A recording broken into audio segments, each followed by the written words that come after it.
It's a bird. It's a plane. It's Jason J. Lewis, the voice of Superman on Justice League Action. This is Dan Jurgens, and if you want to have a good time, keep listening to the Krypton Report. The All Things Kryptonian podcast, including Superman and Supergirl. We discuss games, movies, cartoons, TV shows, and comics. Find us on Facebook, Instagram, YouTube, and Twitter. Welcome to the Krypton Report. Today, we're going to talk about James Gunn's The Suicide Squad. So to talk about The Suicide Squad, I had to bring in my squad. Welcoming back, I got James the Man Cole. What up, James? What up? What's up? Drop it back to the 90s. And then also, we can't talk movies without this man, Mr. Bryan Peters. Welcome, Bryan. Hand? Yes, that is your hand. Microphone. That is what. Don't eat your microphone. All right. Yum, nom, nom, nom, nom. All right. So let's just get into this. Spoiler free, quick thoughts, and then we'll kind of break it down a little bit. Bryan, you go first.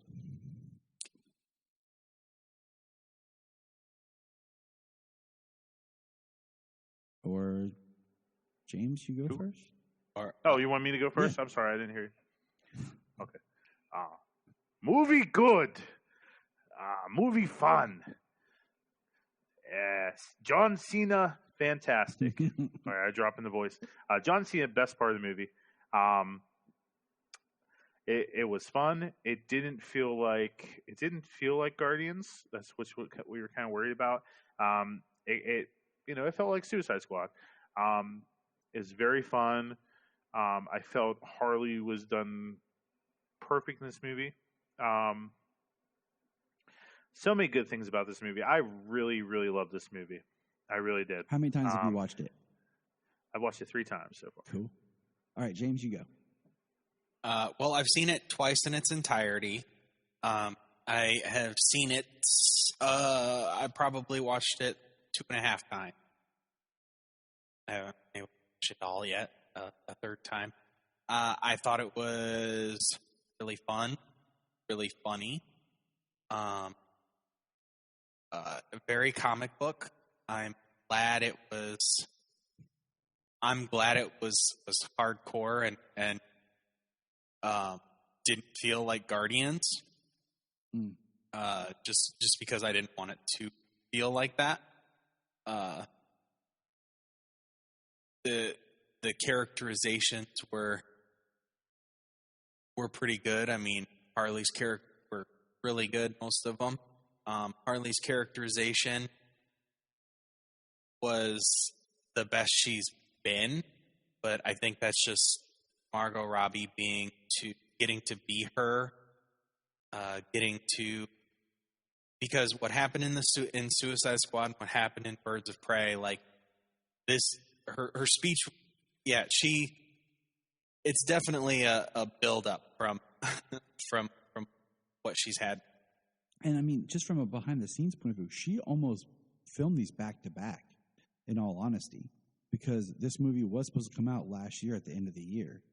So I mean, they shot it at the end of 2019, So she talked about, she kind of was in that Harley mindset, did Birds of Prey, and then kind of moved into this film. And that's, as an actor, like, you're still in the character, and it kind of helps with the growth. So, yeah, really, really great effects. I mean, they took advantage of the R rating, which Birds of Prey hardly did. But it was good to see. It was good to see Pete Davidson get his face blown off. That was really cool. Yes, that was fantastic. Spoiler. Sorry. I enjoyed it. Yes. I liked it. I knew, like, beforehand, I did kind of a James Gunn marathon because I knew going in, like, he hasn't made a lot of films, but like he wrote films that, like, Zack Snyder's Dawn of the Dead was written by James Gunn, for example. I've seen Slither, The only one I've never been able to finish is Super, and I just didn't have the time to watch that one. But so we have Slither, and then we have the Guardians 1 and 2, and so there's a sense to him as a director, and this is kind of like just letting James Gunn do his thing, and I'm okay with that. You know, I think there's certain parts of this I'm kind of like, ugh, but that's just me. You know, like some of the gore towards the end and we'll get there. But overall, I think some characters were wasted. Some characters were really done well. And I don't care what you say, this still is a continuation from the first movie because there are threads that continue in this film. And I think that's the nature of the Suicide Squad, period, is it doesn't have to be like real tight to continue on with the story. So all this gore in this movie and the fact that James Gunn used to work with Troma. Right. Do you think there's a connection? Yeah, and that's what I'm saying. That's knowing the filmmaker that you hire. Yes.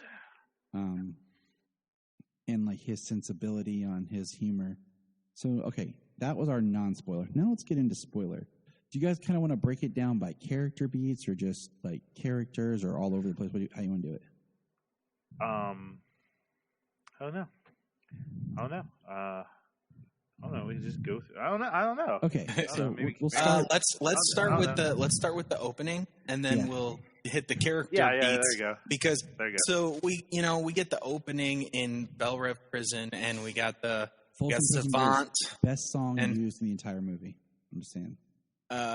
We got Savant doing his little ball trick, and then he kills a little innocent birdie, which is a canary, which is a call to he's a Birds of Prey villain. Yeah, because in the comics he's supposed to be this very handsome type individual, and then they cast Michael Rooker because it's James Gunn. So like that's not the character at all. But so, I mean that just makes sense why that would be a character from Birds of Prey comics. But yeah, we get Savant, and then we get Amanda Waller's introduction to the Suicide Squad, what they're about, and it's basically recruiting Savant, getting Flag, getting the bombs, and then this is your team: Weasel and Blackguard and Boomer and Javelin and TDK. TDK, yes. I can't forget Nathan Fillion. I'd be remiss that. Yeah, Mongal. So I mean, first of all, I love like just the big buildup. Like here comes the team. You know, like we meet Rick Flag, we see Flag, and he's getting them all together. And I don't know, did any of you guys listen to the score? No, I'm deaf, you jerk. That's true. Damn. The score is really interesting. Like I like the composer, but it's very alt rock, but it reminds me of like when my band used to do demos because it sounds like almost unfinished. Because it's very straight, not a lot of compression, not a lot of like polished guitar work. It sounds very raw. And it's also like you're listening to some of the tracks, you're waiting for like the other instruments to come in, or like you're waiting for the vocals to come in, and then the song's done. So it has a very indie rock demo feel for most of the tracks. Like there's a couple that are a little bit more polished when it's like Ratcatcher and King Shark. But it was really interesting just to listen to the score by itself, especially the main theme. So this is the famous Suicide Squad. You should just check it out. But we get that fun, they're all on the Harley shows up, and we get that nice little banter between Harley and Boomer. It's like, what are you doing back in prison, Harles? Which kind of just helps, though. Oh, she was out. They have a history. Moving on, Yeah. So, That's all we kind of needed there. And Boomer saying that they're in a deep freeze and everybody's dead and they don't know it yet. Yeah. It seems like the only ones who's been on missions so far has been Flag and Boomer and Harley in that group. Right. And I mean, this is Jai Courtney's best role. Okay. I don't know what that's saying about the role or about Jai, but this is the best he's done acting.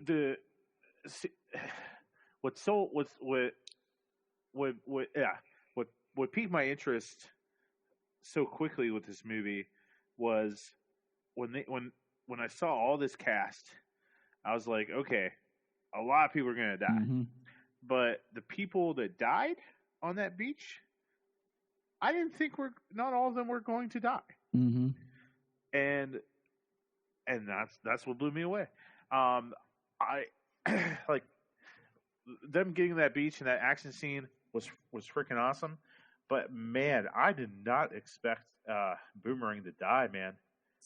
I did not. I didn't either. But like that was like, whoa. Okay, so I have to hand it to Gunn for putting a lot of characters in and playing all of them straight.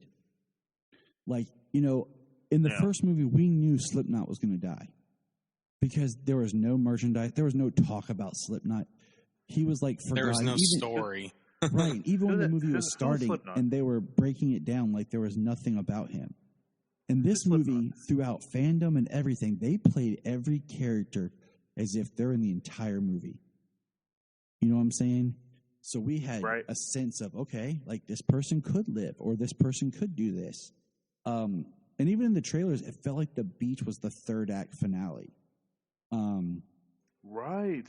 So I have to give him credit for playing that so super straight that every character was important. He also did a couple beats, and we'll get into it, of how the Suicide Squad should function, where they are bad, they are evil, they betray each other, because they're all compartmentalized by Waller, the ultimate evil. But Boomerang's death, okay? Think horror movie rules. Like Scream 2, okay? You bring back the survivors, but you got to kill some of the survivors for the stakes. So immediately they kill off Captain Boomerang. Because he's like, oh, crap, we like him. But immediately we're like, okay, they're going to kill off people that we like from the first one. But in the back of your mind, you're like, they're not going to kill Harley. Nobody has the balls to get rid of Harley. Yeah, I think they should have. Yeah, right. I have the balls to get rid of Harley. So Boomerang right there just catches you off guard. If he was, I don't know. I mean, it's effective him killing him off right away the way he did. Mm-hmm. But I would have preferred to see him in the movie for a while and then be killed off. And that's what then just not make it. Is. You know what I'm saying? Right. I wish they could have brought back somebody else too, like Croc or something, and had him killed off at the very beginning, or but they're not going to kill off right now Waller, or Harley. So it's just kind of like, But man, let's talk about my favorite shot: Pete Davidson getting his face blown off. I laughed way too hard at that. I'm like, the first official death in the movie because Weasel drowns, quote unquote, but that was credit scene screws that. Yeah, that was. Did anybody check if Weasel could swim? And see, I loved it. We got to mention this. I loved how all the people working for Waller were placing bets on who was going to die. Yes. Me too. I loved that. That was great. Well, what I think is interesting is thinking about it retrospectively, Waller just threw people in there and didn't care if they lived or died or what. She didn't do her homework because Flag even says, I didn't pick the team. And I feel like I always get the impression that Flag has more of a hand in picking his team. So I really felt like the mission was that important that Waller threw people out there. If all of them died, no big deal. Even Flag. Like she was setting Flag up to fail. Yeah. He's the tactical feet on the ground, so he needs to know what his team is capable of. So the fact that he didn't get to pick the team should have been a red flag on his own. But yeah, he sent in Harley and Flag died. They were part of that team. And that's why Weasel, can't Weasel swim? She didn't care. She didn't do the research. They just whatever. And I think he should have stayed dead. I hated that they did a post credit where he gets up. Or it would have been funny if he got up and started to run and somebody shot him right in the head. But all right, so the next kill, Brian's favorite, javelin. No, he just reminds me of James. I can't say why. Take the javelin. What am I supposed to do with it? Keep it for what? For what? I mean, that straight up feels like Harley Quinn. You know what I'm saying? Yeah. But I want to at least see him throw the javelin. And I mean, it's ridiculous how in shape that dude got for nothing. Because even his costume is padded. You know what I'm saying? Yeah, he got big. It was funny. Face shot off. Javelin just riddled with bullets. TDK, the way his arms popped that off, was so great, and floated over, it was hilarious. He just and the detachable kid, and then just start smack. And he didn't disarm anybody, and he didn't disarm anybody, take their gun and start shooting them with just floating hands. He just starts slapping people around, just a minor annoyance. But what was perfect is as we're watching that, we're thinking it, and then they go to Harley, and she's like, "What the F?" and then when they're shooting the arms, and he's on the ground, just He's on the ground screaming. He is on the ground screaming as they are riddling his arms with bullets. It was so messed up. It was so great. Let's jump back to when he's like, "What's your name?" TDK. He's like, "Your name is letters? All names are letters, dickhead." Yeah. Boomer. All names are letters, dickhead. Oh my gosh. So funny. The one death during that whole thing when Mongal, she's strong enough to crash the helicopter by jumping on it and pulling on it, but it crashes on her and catches her on fire and burns her to crisp to death. Yep. I really thought she was going to last. Her popping up at the end would have been better, just more interesting. Right. I feel it made, and I think I said this to you guys. I was like, that makes me think that we're going to get Mongol, and Mongols be like, "What the hell happened to my daughter?" Maybe. Who knows? I don't know. I hope. I like that villain. Yeah, I do too. I have a whole Mongol story in my mind, but I'll tell you about it later. And then, the last savant's just watching. He's kind of been our eyes as the audience, then he starts running.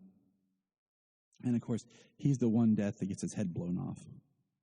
And then Harley, you think dies, Flag, you think dies, but of course, they get saved, rescued. And that's the opening team's death. Yeah. Everybody. Then we get Team 2. We get our introduction to Frank Waugh. So, first of all, I watched Idris Elba talk. He was originally brought in to be Deadshot.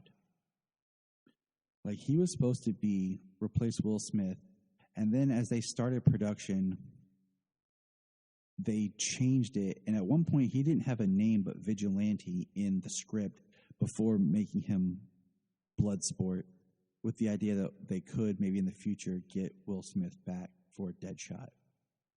Because the whole time, when he starts and even though they do the daughter thing and it's much different, he just feels like he's Deadshot, and they even make the commentary of his skill set and how, we meet John Cena's Peacemaker and the skill set's the same. And he's like, well, that was definitely a tongue-in-cheek joke to them being the same as as Deadshot as well. Right, exactly. Absolutely. And you're just like, I just do it better. Mm-hmm. So let's stay on character here. We'll do the second team. We'll do kind of character by character. Bloodsport. Bryan. The man who put Superman in the ICU. A man who put Superman in the ICU. Did you see the theory of where he got the kryptonite? No. Okay, so the last remaining piece of kryptonite was the little blade that they used to cut Zod's finger tips off. From LexCorp. That's he broke in, got that piece as the last remaining piece, and put that with his bullet, and that's the bullet he shot. Right, but Bryan, go ahead. Your take, the whole whatever on Bloodsport. I love Idris Elba. I love everything he does. And I love how. I love that scene with his daughter.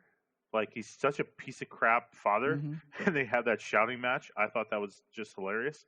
I loved how he had that growth with Ratcatcher. I love that he didn't go so serious because he had this fear of rats. Idris just looked like he was having a good time, like he was having a good time with the film, and he kept saying how much he hated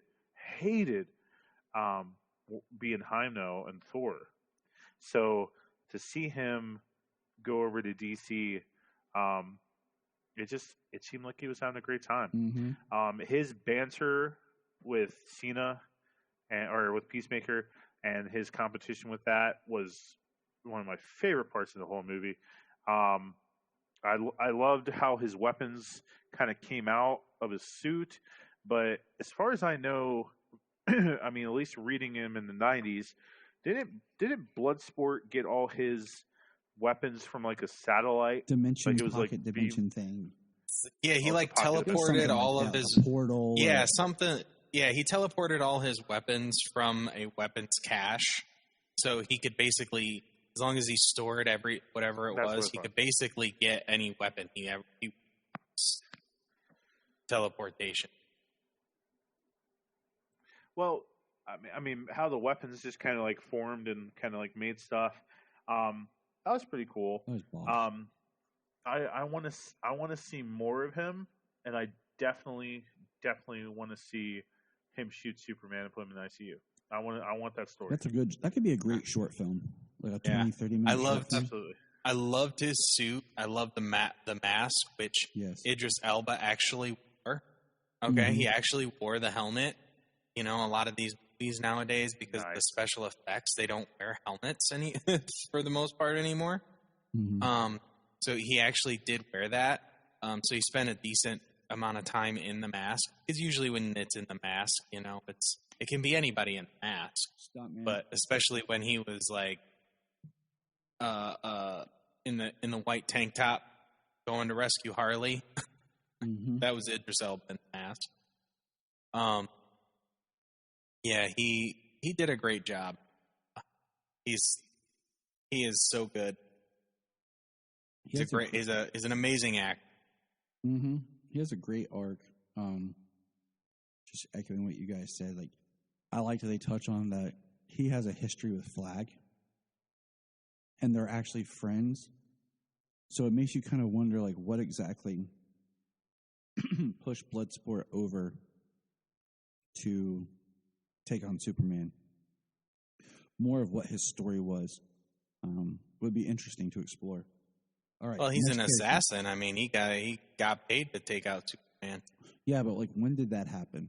You know what I'm saying? Like, because he was a soldier. And I mean, if you look at the conflict between Deadshot and Flag in the first film, you know, Flag says, "I'm a soldier." He's like, "You're a serial killer, takes credit cards." So there's a difference in ideology. And so when did Bloodsport become, you know, Bloodsport? Next character, Ratcatcher 2. She's the heart of the film, really. It's interesting that, like, she's in that jail for robbing banks. I thought the I don't know if I'm supposed to, but I felt the scenes in the past with her and her dad, it's supposed to be like really heart-wrenching, but for some reason just seeing Taika Waititi as her dad, like injecting needles, I thought was hilarious. Like, it's supposed to be sad that he overdosed, and I'm kind of like laughing at it. Yeesh. And I'm just kind of like, is that just James Gunn? Wow. Because this went really dark. I don't know about heart wrenching. Like, I mean, it's sad that her. Funny. Yeah, I mean, it's sad her dad died from a heroin overdose, but the idea that even though her dad was who he was, took care of her, he loved her, and she loved him. Yeah. Kind of in direct opposition of what Bloodsport and his daughter's relationship is like. Exactly. So. I thought it was pretty heartwarming. You'd sleep in a blanket full of living rats, Bryan.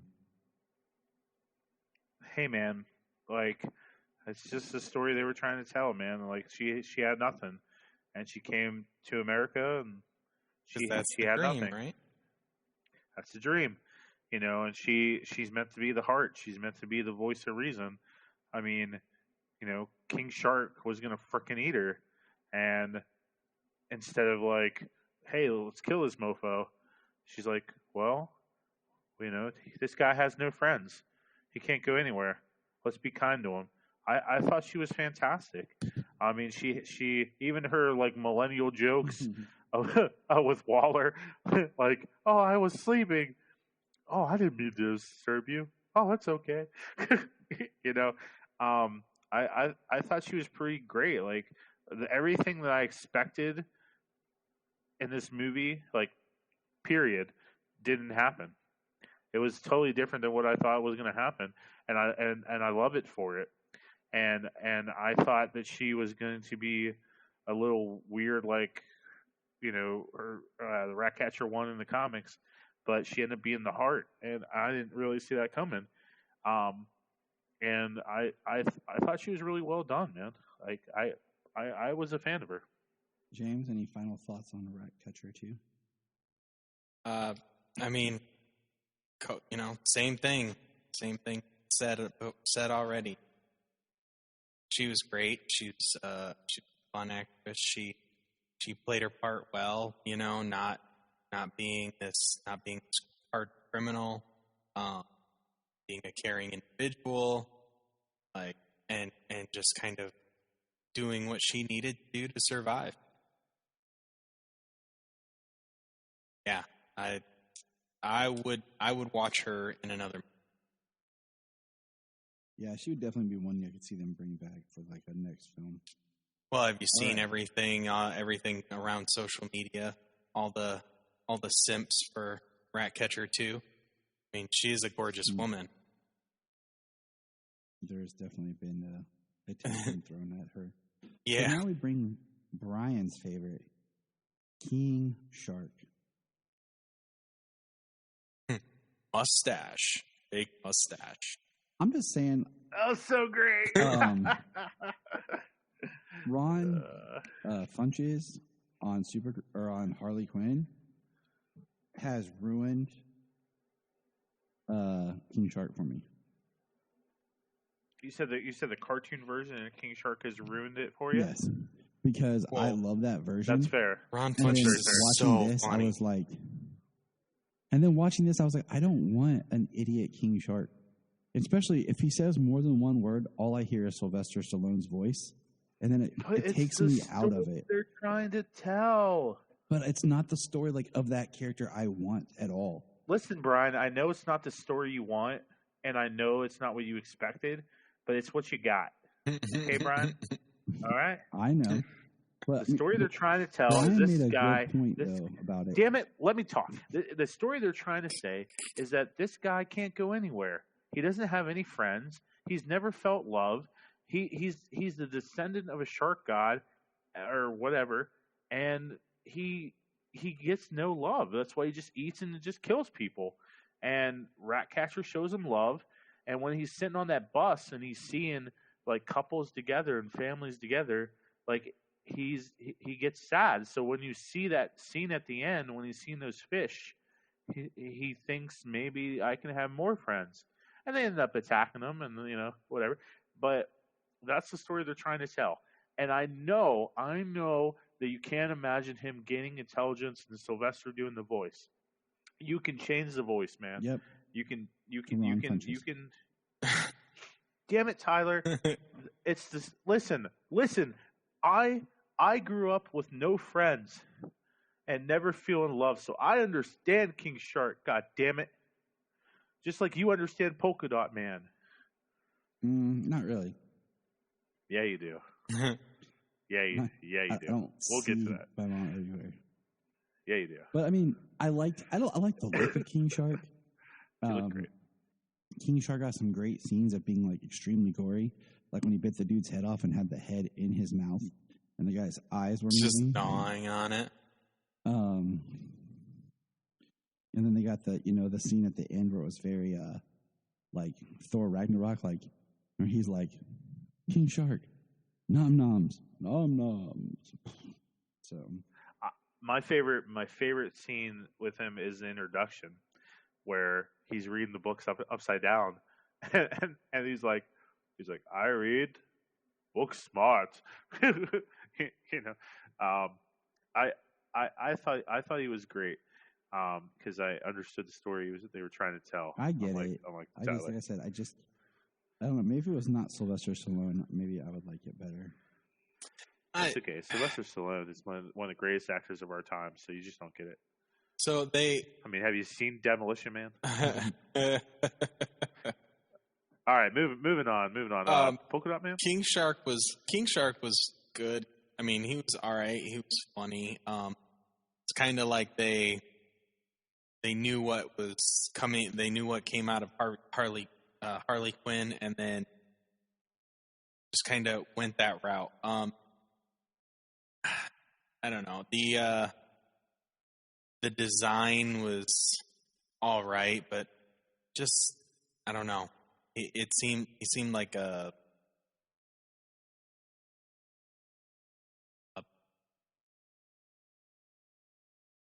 the only reason he's effective is because he's strong and deadly and mostly impervious. He's not fast. It seemed like underwater. Like we didn't get to see him move underwater. That would have been cool. Right.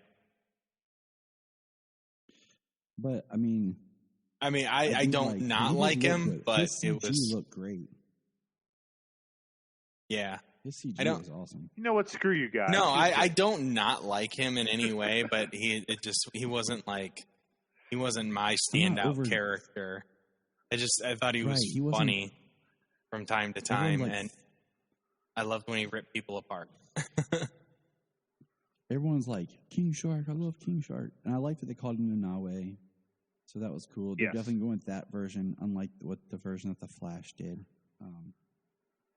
So, Polka Dot Man. He was cool. They got a great actor who has done a lot of DC work. Amazing actor. And underrated actor.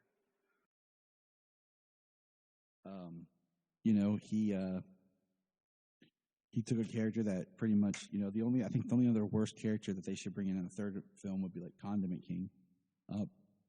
And they made him awesome. They gave us a story that we, and he definitely has mother issues. I'm thinking, did he kill his mom? Like, like what? It makes it easier for him to kill people. But you know what I'm saying? Like, it just would make sense if that's like why he's in prison. His mom worked at Star Labs and he killed her. And of course he is the last core member to die fighting Starro. He's like, I'm a superhero. Yeah. Starro crushed him. That was sad. That was sad. I like that his power was painful. Oh, so sad. I thought he was gonna make it. I loved how his power caused him pain. Yeah. I thought that was a really cool effect. Of how like he had to release them, at least twice a day. I really loved Polka Dot Man. I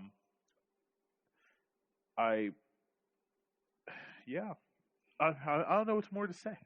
I love the actor. He's fantastic. His powers, the way they adapted him to just like to cut through and incinerate almost anything, was pretty freaking awesome. He's super deadly. And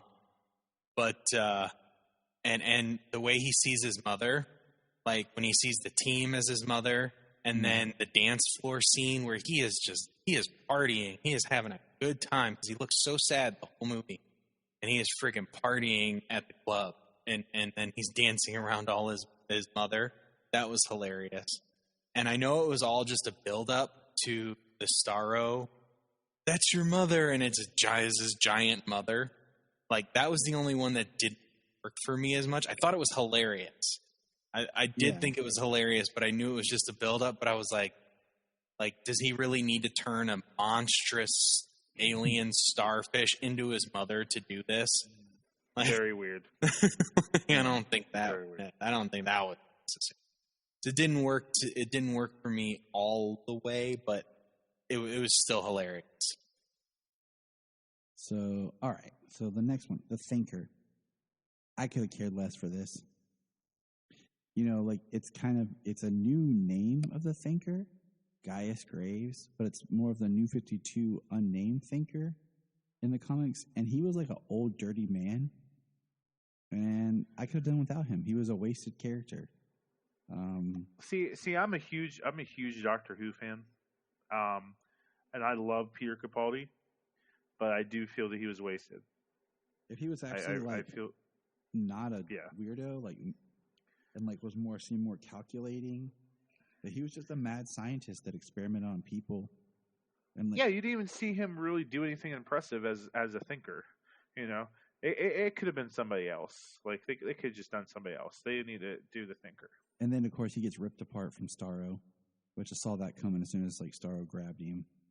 And it was just kind of like getting another character name in there, the Thinker, because the Thinker is supposed to be very intelligent and calculating, and he just seemed like a dirty old scientist. He was an evil scientist, that was for sure. It just he was evil, and the remark of "shut up or you'll get a dozen rats up your ass," and he said, "My answer, or do you want a dozen rats up your ass?" This is my answer. Surprise. It's definitely. I really didn't. So, he was definitely a low point in the film for me. All right, moving on. Who we got next? Waller. Viola Davis, always amazing, always evil. Perfection. I mean, she's perfect as Waller. She shows her evil side with, like we said, she set Flag up and didn't care. She don't care about anybody but her mission, and she plays everyone's weaknesses perfectly. That's all I got to say about her. Anybody else? No, she's perfect. No, I don't have a problem with the fact that she was knocked unconscious. I mean, to our knowledge, she doesn't even know who did it. So that's why she. If everybody just keeps quiet about it, you know what I mean? Like she was condemning an entire island nation to death. Mm-hmm. And I've seen online, I don't know if she's credited as such, I've seen online that the woman who actually knocked her out is her cousin, is Waller's cousin. So why she would retaliate against family? Interesting. Okay. But Viola Davis is great. Yes, she is. All right, Harley Quinn, one of the big ones. I mean, we basically talked about her. Yeah, it was great seeing Margot again. I love her suit.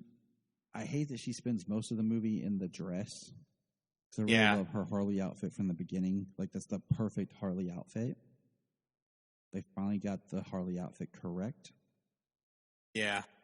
I've seen Right. I've seen a lot of people give fuss over the whole scene of like her sleeping with like the president guy, and I'm just like, I don't think you guys read comics enough.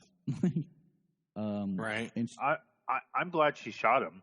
And I don't glad even she shot care him, that like, I don't even care that it comes that it comes from the comics that she sleeps whenever she wants, whenever she wants.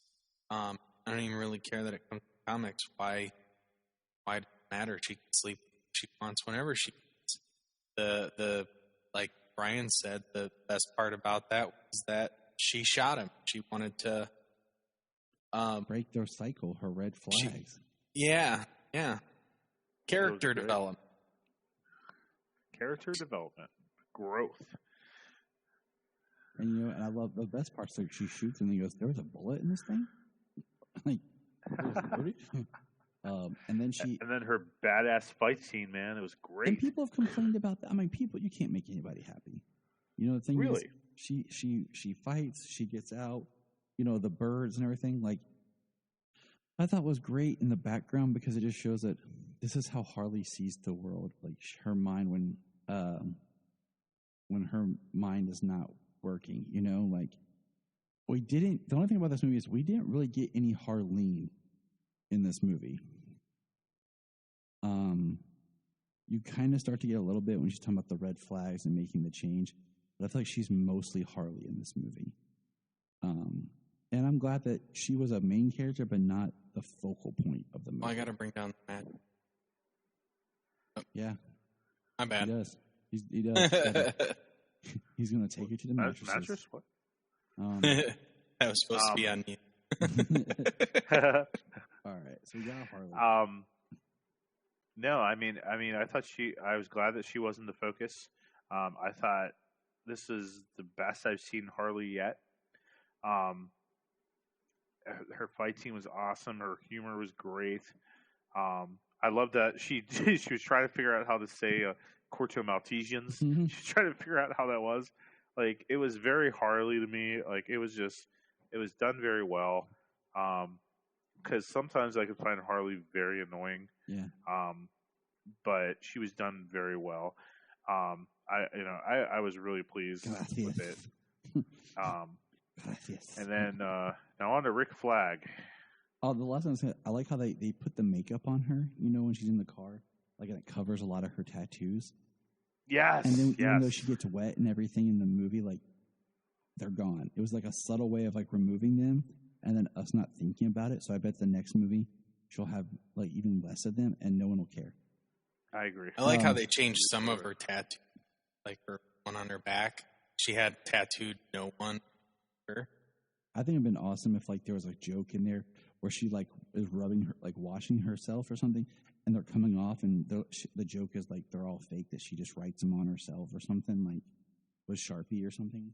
That would be hilarious. So Rick Flag was great in this movie. I feel like Joel Kinnaman actually got to really do some good acting work in this. And his death in this, that's the death that gets your heart. That pulls at your heartstrings. That's why they save his death for later in the film. They already set us up with Boomerang, and then the payoff is like how we feel when Flag dies. His death was the one that kind of caught me off guard, because I'm like, because to me you need Flag and Waller to make the Suicide Squad. Yeah. Yeah, I mean, because Flag's the good guy. Like, he's the good hero. Like, in a team room full of villains. And I think that's why, guy. Right? And that's why Waller sent him to die. Yeah. Like, because everything she sends him on, he always has a twisted he has a conscience. Mm-hmm. And you can see evolution in his character from the first film, because there's no other Marines; it's just him and the squad. And he has a friendship with Harley. That's why he wants to go and rescue her. I don't think there's any kind of, like, people are trying to say there's a romanticism there. No, he has made a bond with her, just like a brothers in arms type thing, through the missions they've gone on. Right. I like the scene where she's hugging him outside after they going to rescue her, and Bloodsport's like, "Oh, Jesus Christ!" And she's like, "Yeah, him, or any of them, really." Yeah. Oh, she has some great lines. Yeah. You know, she's like, "I can go back inside. You guys can come and get me." He's like, "It was a really good plan too." You know, but you can kind of see it through little things that it's coming. Yeah, and like you said, he's the true blue hero, so he has to die in it. And I mean, he doesn't even carry a device to blow their heads off in this one.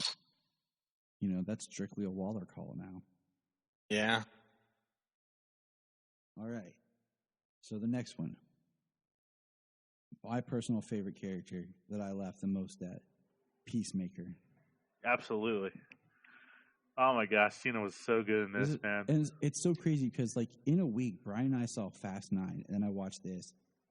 Yeah. And it just shows you what a good director and script can do, because Cena was so good in this compared to, like, Fast 9. In Fast 9, it could have been anybody. Like, Yeah. I mean, you know, as a guy who watch wrestling, like, I know Cena has potential. Cena can be. It's just like, yeah, go ahead. It just takes Like, he has the so right much people. potential. But he has my favorite lines: the deadpan way that he delivers them in the series, and then the scene where they're just going through the village and killing people to save Flag was the funniest part of the entire movie. Oh, Absolutely. My favorite part of the whole damn movie. Yeah. Because they end, they're like, "Oh, no, we didn't see any people. There were no people. I turned them all into my mother and killed them." But I love how they, like, him and, like, Cena and Bloodsport have that little back and forth, but then like Idris Elba pulls out that flamethrower and he's like lighting people on fire, and Cena has that hatchet and he's like throwing it, and then he walks by this body just laying down. He just starts chopping it up, like he just has to keep outdoing each other. And Cena says, like, one of the best lines of all time is like, Bloodsport says, you know, no one likes to show off. He's like, but not if what they're showing off is dope as F. And then the comeback of Bloodsport, like, he's right. Yeah. and then when they wake up on that beach, and like King Shark, you know, grabs her catcher, and Peacemaker just stand there in his underwear. Like, they give you no explanation why. He's like, "Why, tighties? Stop!" He's like, "Don't be a racist." You mean the day that James was on set as a stand-in for Cena? Absolutely, it was. Oh, just from the waist down.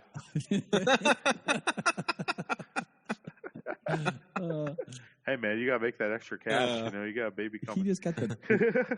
I cherish peace so much. I don't care how many men, women, children I have to kill. No, I thought you were crazy.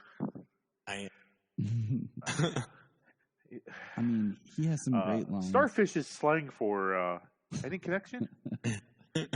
No. Okay, so I think I'm like one of two people I've talked to who thought, like, deep enough that when Peacemaker kills Flag, and Flag says Peacemaker, what a joke. Like, did anyone else think about the comedian? Yeah. Okay. Well, the comedian was inspired by Peacemaker. Right, because Peacemaker was supposed to be the comedian, but they decided they didn't want Alan Moore to write his script with the Charlton characters, because then they'd never be able to use them again. So he made the comedian. So I just was like, is that a deep cut or not? I don't know. Deep cut reference could be. Okay, now let me ask you guys this real quick, because Brian's got to go eat food. Do you consider Peacemaker the villain or a villain? Yeah, of course I do. Well, I'm also reading the current Suicide Squad run. Just in the context of the film. Absolutely. Of course he is. I mean, I see him as a villain because he will do the most evil stuff in his own twisted belief. You know, that he's doing it for the right reason. But he's kind of a soldier following. Oh, excuse me. He's kind of a soldier following orders. Right. And that's my thing is like, he's an antagonist. Like some people try to say, oh, he's a big villain of the movie. No, he's not. He is what Waller does. She compartmentalizes. He had separate orders to make sure that no matter what, even if he had to kill Flag, that they were to never find out that America was involved in Project Starfish. That it was an American project. Right. Not involved. Like, they set it up. Exactly. They discovered it, everything. And so those were his orders. That's how he keeps the peace. Because he even says, I have to keep the peace, even if I have to kill a hero like you, sir. And then he's going to kill Ratcatcher. And, of course, Bloodsport, shoots him in the throat, smaller bullet. That whole thing was great. But you know what I'm saying? Like, they're all villains. You know what I'm saying? But that's what the Suicide Squad does. They betray each other. They turn on each other. Waller turns them against each other. So that was a great pull from just how the comics and story should be. Starro was cool. The freaking kaiju and how they had to kill Starro, basically. Harley punctured him in the eye with the javelin finally. And then Ratcatcher called on the rats that basically ate him alive and got inside him. That was a beautiful scene, but it was so gross because she's just floating in eyeball. Yep. But the colors were just so radiant in that scene. There is one member of the team we forgot, guys. Sebastian? Milton. Oh, Milton. They killed Milton. Who's Milton? Who's Milton? He's been with us like the whole time. Milton's still with us?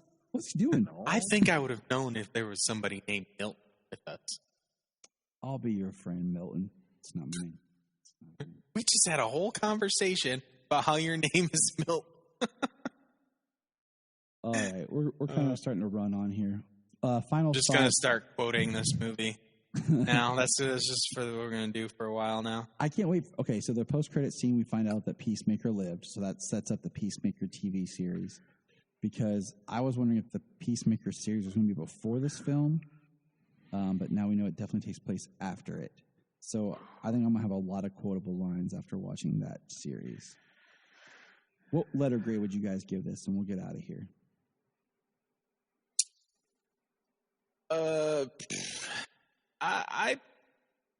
I would give it a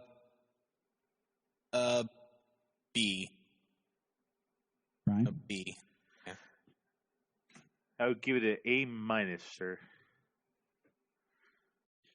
I pulled mine up from a B. I'm at a B.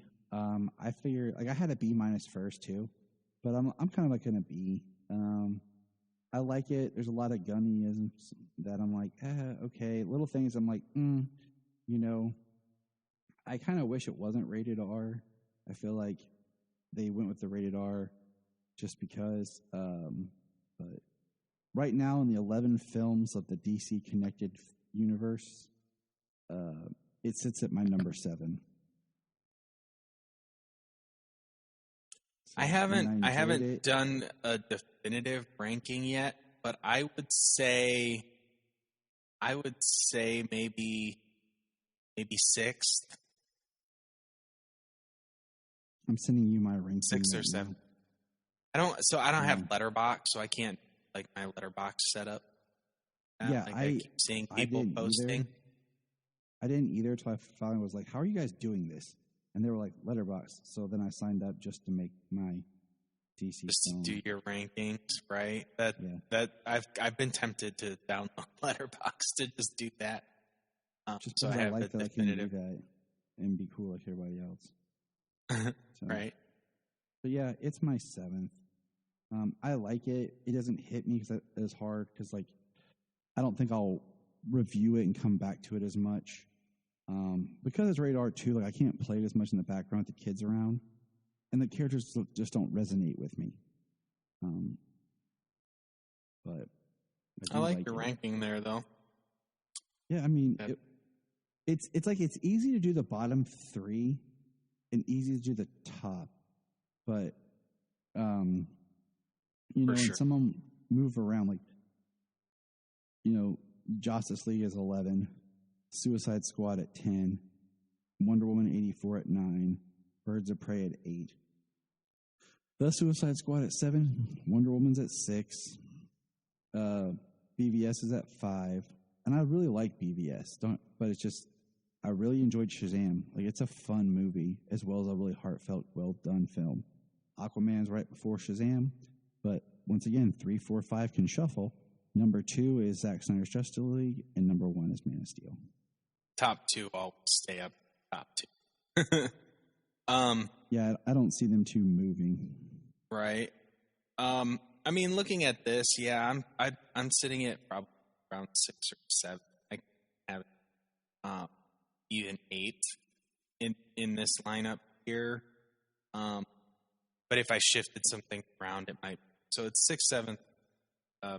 On certain days, I could say Birds of Prey better because I liked the characterizations of all the characters there. You know, minus Cassandra Cain. Even if she worked a great movie. You know, just that's in name only is that reason why there. But the way that the women work together and just that movie, it just seems it's much different than this, and I could definitely have that higher than this just by a place. You know, yeah, I totally agree. And you know, having watched Birds of Prey like a night or two before we watched Suicide Squad. I was gonna say you and Jania just watched that recently together, didn't you? And do commentary. We did. It was fun. I like having Jania on stuff. I'd love to have her on more, but she's busy. So, all right, man. Bryan had to go. He had to eat. He's part King Shark. James, the Peacemaker, he's got stuff to do, and I guess I'm polka dot man. So, we're gonna get out of here, but. Yeah, The Suicide Squad. Check it out on HBO Max or hit it at the theater. I think we all watched it on HBO Max. It was, you know, I would have liked to have seen it in the theater, but, you know, it's harder for me to get to the theater, not so much because of COVID or anything, but just now with the kids and being busy. Like, I don't really can't, you know, have someone cover, you know? Yeah. And Jania and I like watching movies together, so there's a lot of them I don't want to see without her. Yeah, makes sense. But good night, everybody. Tune in next time. And remember, Look up in the sky. Hello, everybody. I just want to let you know that Southgate Media Group has its own Patreon. That's right. For $5 a month, you can get exclusive shows, content, and interviews with the different podcasters of the network. This Week in Geek is a Patreon exclusive only series. So check it out. Go www.patreon.com/Southgate Media Group. We are always adding new content. If you want to help out this show and any other show on Southgate Media Group and you really don't have the extra money to do so, check this out. Go to southgatemediagroup.com. At the top, there's a link to Amazon.